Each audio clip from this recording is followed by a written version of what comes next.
En este vídeo completaremos la parte 2 sobre compresores dentro del tema de eficiencia en sistemas de refrigeración. Comenzamos. En la parte anterior, la parte 2.1, hablamos sobre algunos conceptos básicos y sobre compresores. En este vídeo nos orientaremos más hacia lo que son las medidas de ahorro y algunas conclusiones y recomendaciones. Dentro de las medidas de ahorro de energía en compresores podemos encontrar dos grandes grupos. Uno sería el incremento o reducción de la presión y el otro sería el manejo o la gestión de cargas parciales. Es importante definir, antes de entrar en las medidas de ahorro como tal, lo que es la elevación o LIF, que se refiere a la diferencia entre la presión del condensador respecto a la presión del evaporador. Y es importante también mencionar que la potencia consumida por el compresor va a ser proporcional a esta diferencia de presiones o LIF. Algunas consideraciones prácticas podemos mencionar que por lo general en el diseño se fijan las temperaturas de condensación y evaporación. También que generalmente la temperatura de condensación es mayor entre 15 a 20 grados a la temperatura ambiental. Así, por ejemplo, si la temperatura ambiente está en 90 grados Fahrenheit, la temperatura de condensación del refrigerante estará alrededor de 105 o 110 grados Fahrenheit. Si estamos hablando del área del evaporador, encontramos que el diferencial de temperatura entre el ambiente y el refrigerante está alrededor de 12 a 15 grados Fahrenheit. Las medidas de ahorro por consecuencia se orientan a reducir el LIF para ya sea incrementar la presión de succión o reducir la presión de descarga. Para incrementar la presión de succión en el evaporador encontramos las siguientes medidas. Primer término, cuando es un proyecto nuevo o una remodelación, se debe de seleccionar las bobinas más grandes para el evaporador, tomando en cuenta hasta qué nivel se pueda reducir la presión. Segundo, evaluar e incrementar el tamaño de la tubería de succión, recordando que a mayor volumen, menor temperatura y presión. Tercero, apuntar a sistemas de bajas temperaturas. Esto sobre todo en instalaciones antiguas se encuentran que muchas veces existen aplicaciones pequeñas de baja temperatura que son alimentadas con el mismo compresor que también opera con aplicaciones grandes de media temperatura. Aquí lo importante es poder separar estas aplicaciones, es decir, de las pequeñas a las grandes, para incrementar la eficiencia.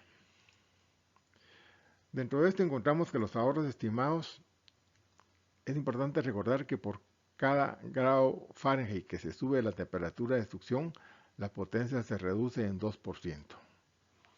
Y si estamos hablando a nivel anual, este ahorro puede llegar alrededor de 10% del consumo de potencia y energía. Antes de iniciar con las medidas de ahorro a través de la reducción de la presión de descarga, es importante tomar en cuenta lo siguiente. Usualmente en el diseño la temperatura del condensador se fija entre 15 y 20 grados Fahrenheit sobre la temperatura ambiente. También encontramos que el set point de la temperatura, si se fija, también entonces la presión de descarga estará fija. Usualmente en condiciones de diseño esto se fija para las peores condiciones ambientales, por lo cual las temperaturas de condensación van a ser más altas y por tanto la presión también va a ser más alta. Dentro de las medidas de ahorro que encontramos por consecuencia está, en primer término, dejar que la temperatura del condensador floje con la temperatura ambiente. Así el diferencial de temperatura LIF será menor en los días más fríos. Y segundo, el ahorro va a depender de la presión mínima de descarga para descongelar.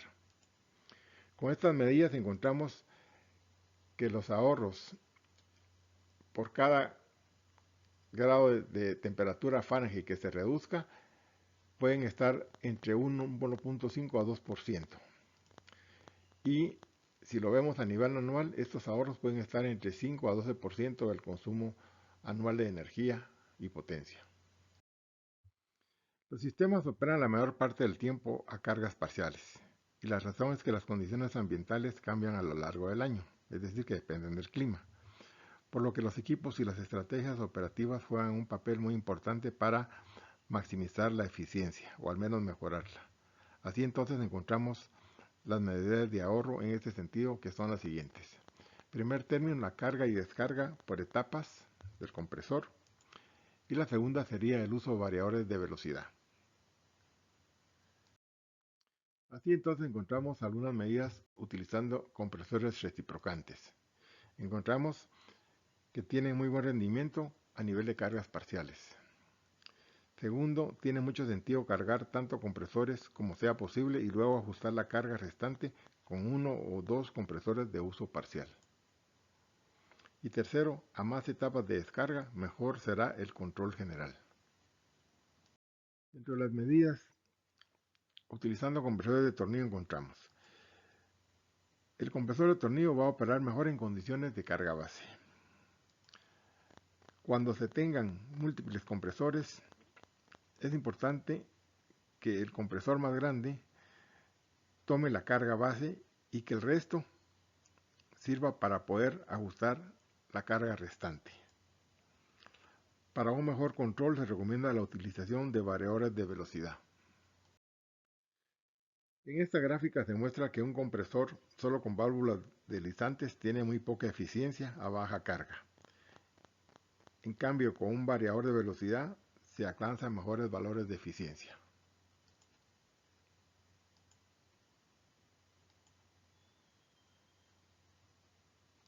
Dentro de las medidas de ahorro relacionadas con las estrategias de secuenciación, es decir, cuando se tienen varios compresores en un sistema, encontramos las siguientes. En primer término, el último compresor debe ajustar la eficiencia del sistema. En segundo término, en los sistemas que tienen compresores de tornillo y reciprocantes, encontramos que el de tornillo debe utilizarse para atender la carga base, especialmente si usan el control de válvula deslizante. Mientras que el reciprocante debe utilizarse para demandas bajas de refrigeración. Cuando la demanda crece, entonces el compresor de tornillo debe entrar a funcionar y el reciprocante debe apagarse. Tercero, los compresores con variador de velocidad se deben usar como compresores internos y ser la alternativa más eficiente en un sistema de compresores múltiples. Cuarto, el peor de los casos sería utilizar múltiples compresores de tornillo sin variador de velocidad y en cargas parciales. Y quinto, la secuenciación adecuada puede reducir el consumo anual de energía entre 5 y 15%. En el presente cuadro se resumen algunas estrategias a implementar, así como sus valores de inversión, riesgo y beneficios obtenidos. Aquí podemos catalogar entonces aspectos o valores bajo, medio y alto. Dentro de las conclusiones y recomendaciones podemos mencionar las siguientes. En instalaciones grandes, por lo general, se va a trabajar con compresores reciprocantes y de tornillo, siendo los últimos destinados a cargas grandes, cargas base, y los otros a cargas complementarias. Es importante tomar en cuenta que la localización geográfica determina también la eficiencia de la planta. Encontramos que a temperaturas más bajas, la temperatura de condensación también será más baja y por tanto su rendimiento será mejor. Y tercero, encontramos que por lo variable de los parámetros de los sistemas de refrigeración, se necesita contar con un sistema de control y monitorización. No basta con solo llevar apuntes en hojas que usualmente se van a leer un mes después de que se registraron. El sistema debe ser en el momento y en línea.